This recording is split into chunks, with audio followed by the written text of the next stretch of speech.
सुकन्या तसेच श्री गोरख शिवाजी आखाडे, श्री सोमनाथ शिवाजी आखाडे, श्री मनोज शिवाजी आखाडे यांची बाची, तसेच आमचे चुलते श्री शिवाजी नाना आखाडे यांची नात, तसेच चिरंजीव अनिकेत श्री संदीप शिवाजी बडांगे यांचे बाचे व श्री सतीश विठ्ठल वराडे यांचे ज्येष्ठ चिरंजीव यांचा शुभविवाह आज विधिविधानाद्वारे इथे संपन्न होत आहे।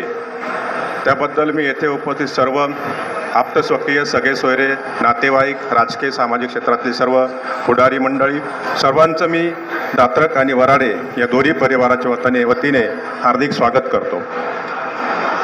भारतीय संस्कृतीमध्ये आणि खास करून आपल्या हिंदू धर्मामध्ये विवाह हा 16 संस्कारांपैकी एक अत्यंत महत्त्वाचा असा संस्कार मानला जातो। विवाह का केला जातो? जन्माला येणाऱ्या प्रत्येक स्त्री पुरुषाने हा विधिविधानाद्वारे विवाह करून संसार केला पाहिजे असं आपल्या शास्त्र सांगतं। त्याच्यामागचं कारण काय तर थोडक्यात मी सांगतो। तर प्रत्येक जन्माला आलेल्या व्यक्तीवर 3 प्रकारचे ऋण असतात: मातृऋण, पितृऋण आणि गुरुऋण। तर आईचं जे ऋण आहे ते कधीच कोणी फेडू शकत नाही। या विश्वामध्ये असं कोणताही जन्माला आलेलं ज्यांनी आईचं ऋण कधी फेडलंय। गुरुचे जे ऋण असतं ते योग्य प्रकारे विद्या संपादन करून न्यायनीतिमत्तेने आपला उदरनिर्वाह करून ते गुरुचं ऋण फेडायचं असतं। आणि तिसरं जे ऋण आहे पितृऋण, त्याची परतफेड करण्यासाठी हा विवाह केला जातो।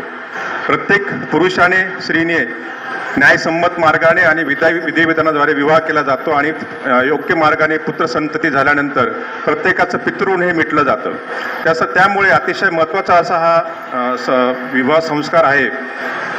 तर या निमित्त मी दोन्ही वधूवर चिरंजीव सौभाग्य कांक्षिणी अक्षदा व चिरंजीव अनिकेत या दोघांना मी शुभेच्छा व्यक्त करतो, आलेल्या पाहुण्यांचे स्वागतही करतो आणि मला इथे येऊन जो मान सन्मान दिला त्याबद्दल मी खरोखर दोन्ही परिवाराचे खूप आभार मानतो। धन्यवाद।